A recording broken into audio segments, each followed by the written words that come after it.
Kalau menurut saya sudah baik undang-undangnya setelah 2 kali mengalami perubahan ya. Eee, Pelaksananya kalau untuk regulatornya ada Bank Indonesia, ada OJK terutama, kalau terkait bank, kalau PPATK iya juga karena terkait dengan laporan. Nah, kalau OJK dan BI terkait yang namanya customer due diligence atau know your customer ya dulu, itu penting juga karena merupakan filter supaya uang haram itu tidak masuk ke dalam sistem keuangan. Kemudian kalau sudah terjadi transaksi-transaksi mencurigakan dilapornya ke PPATK.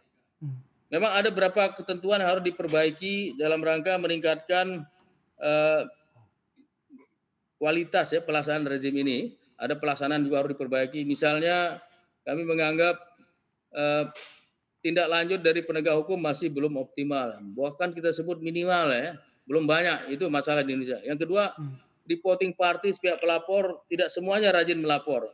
Kalau bank termasuk rajin ya, tapi yang lain-lain ada yang tidak rajin melapor, bahkan profesi tertentu seperti pengacara, akuntan publik, notaris, PPAT, kemudian, perencana keuangan itu sampai sekarang seingat saya belum ada laporan yang disampaikan ya. Padahal mereka diwajibkan oleh undang-undang untuk menyampaikan laporan kalau ada mmm, transaksi mencurigakan. Dan kalau dia laporkan transaksi mencurigakan, dia tidak terkena pasal 5 kalau dia menerima katakanlah honor, menerima pembayaran dari si pelaku pidana. Dia mmm, tidak kena karena dia sudah melaporkan, dia kooperatif dan dia menerima honor itu memang sebagai professional fee yang dianggap normal. Dan yang penting dia kooperatif, kalau dia kooperatif pasal 5 ayat 2 Undang-Undang TPPU memberikan semacam immunity. mhm. Pihak yang melaporkan tidak dapat dianggap melakukan atau menerima hasil kejahatan itu sendiri. Di samping ada perlindungan di pasal 28 dan 29, tidak ada rahasia lagi pada untuk melaporkan ya. Undang-undang menjamin di pasal 28, di pasal 29 kalau dilaporkan dia tidak dapat dituntut secara pidana dan perdata orang-orang atau bank-bank yang menyampaikan laporan.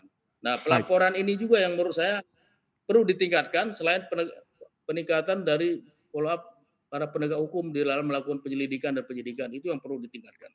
Baik, mari kita letakkan dalam poin Pak, kalau kita berbicara mengenai catatan prioritas, skala prioritas, masukan dari Pak Ya. Junus Husen, mana saja ini skala prioritas perbaikan-perbaikan tadi yang harus segera dilakukan? Ya, pertama perbaikan ya terus terang saya kalau lihat angka-angka sangat rendah follow up oleh para penyidik ya, Mhm. itu prioritas kalau menurut saya karena Ya, angkanya rendah sekali. KPK sendiri yang kita anggap, bagus hanya 36 kasus ya, sampai dengan tahun 2020 dari tahun 2010 lah, hanya 36. Kejaksaan, kepolisian, kita anggap masih lebih rendah dari itu. Nah ini prioritas utama kalau menurut saya. Yang kedua, prioritas kedua ya adalah pelaporan oleh reporting parties ya, pihak pelapor ya, baik industri keuangan ataupun penyedia barang dan jasa, terutama sekali profesi-profesi tertentu tadi ya, yang saya sebutkan tadi. mhm, Ada, advokat, ada akuntan publik, ada notaris, PPAT, kemudian perencana keuangan, itu laporannya hampir tidak ada. Padahal amunisi dari PPATK pertama kali adalah dari laporan-laporan tadi, lalu dianalisis, mana yang ada indikasi pidana apa tidak ya. baik. Ini masih sangat kurang laporan ini. Itu 2 yang Ya, saya lihat perlu prioritas ya.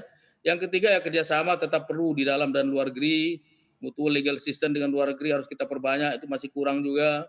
Kemudian dengan instansi lain harus lebih intensif, harus diberikan technical assistance misalnya supaya bisa mem-follow up kasus-kasus yang ada ini. baik.